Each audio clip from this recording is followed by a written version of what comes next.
The 1.19.70 update came with some changes to the command syntax. In the past, I've slowly went back through and updated the affected builds, however, I am getting buried in requests for specific videos and builds to be updated. So instead I want to show you all exactly what changed and how to use the updated versions. Starting off, I want to show you the changes to the setblock, fill, and clone commands.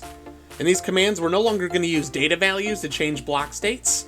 For example, in this command block here, I have a command that's going to summon a hollow concrete cube above the command block.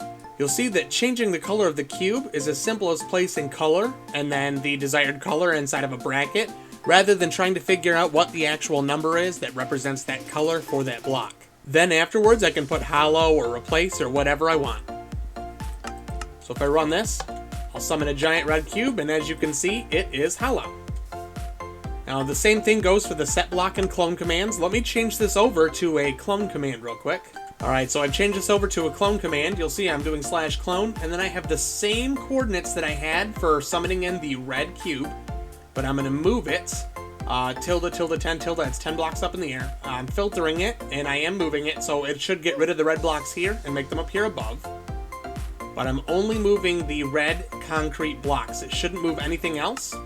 And you'll see that I have a blue concrete block right there. So when I run this, it moves all the red, but not the blue. This change from data values will also be used in execute commands or test for block commands.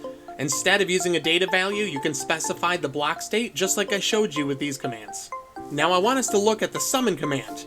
They've re-added y-axis rotation, or yaw, which determines the direction that you're facing. It's like moving left and right with your mouse or joystick. And then they've also re-added the x-axis rotation, or pitch. This determines whether your head is looking up or down. It's moving your joystick or your mouse or your touch controls up and down. So this command block here has a command that's going to summon a villager. I'm summoning it directly above the command block here. The y-axis is -180, and the x-axis is -180.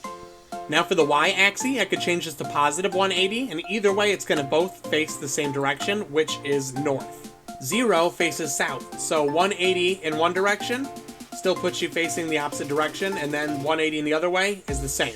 So with both the x and the y, you're only going to be moving between 0 and -180, or 0 and +180 realistically. Now if I wanted it to face east, that would be -90, west would be +90. And then for the x-axis, I have it at -180, which when I summon in this villager, you'll see he's facing up. Alright?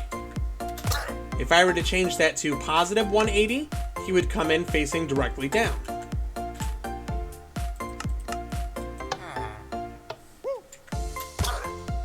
Now after the two axis rotations, we can still do the spawn event. For example, right now I have the villager automatically becoming an armorer. But I could change that. I could make it a butcher instead.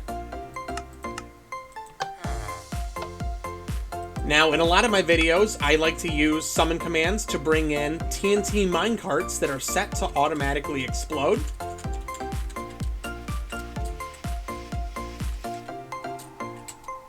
So now, I would still do summon TNT minecart plus the coordinates I want.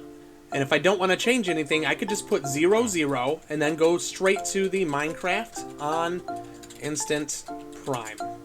So now, if I run this, it spawns it in 4 blocks above.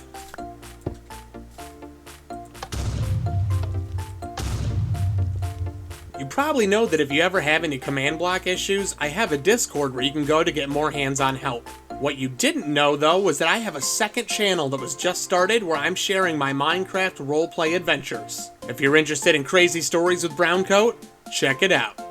This is Browncoat67. I'll catch you next time.